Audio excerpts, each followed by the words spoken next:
Hello guys, আসসালামু আলাইকুম। আমাকে সাবস্ক্রাইব করুন, লাইক করবেন।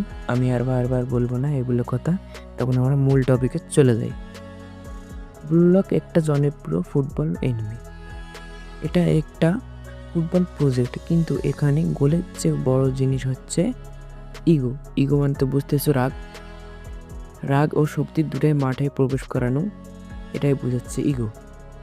এই প্রজেক্টে একসঙ্গে ৩০০ জন সেরা স্ট্রাইকার বন্দি করে একটা যুদ্ধ ময়দানে নামানো হয়েছে, যেখানে একমাত্র লক্ষ্য সেরা হওয়া।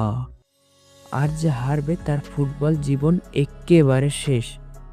শেষ মানে তো বুঝতেছো, একেবারে শেষ। সে আর ন্যাশনাল টিমে ঢুকতে পারবে না।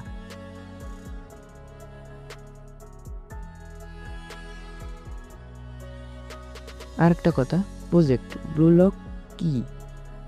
এটা একটা মাথায় ঢুকে না কথাটা, কিন্তু আমি তাও বলতেছি।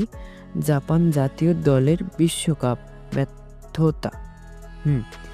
ইগো জাপানিজ এর পাগলাটে প্রজেক্ট। ওয়ার্কিং লিক্স ইগো দর্শন।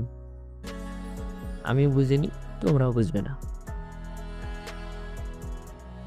ব্লুলক পাগলাটে খেলোয়াড়দের নাম আমি 4টা পেয়েছি, সেগুলো আমি বলতেছি এক এক করে।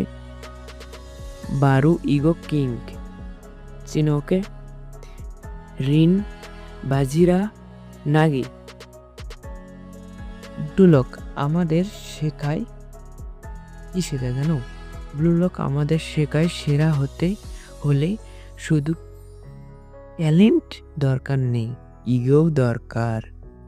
এটাই একমাত্র ফুটবলের প্রজেক্ট যেখানে গোলের চেয়ে বড় হচ্ছে তোমার পরিচয়। তুমি কিভাবে নিজের স্বপ্নে জয়ী হতে চাও সেটা নির্ভর করে তোমার ইগোর উপর। এখানে আমি শেষ করতেছি। আল্লাহ হাফেজ, আসসালামু আলাইকুম।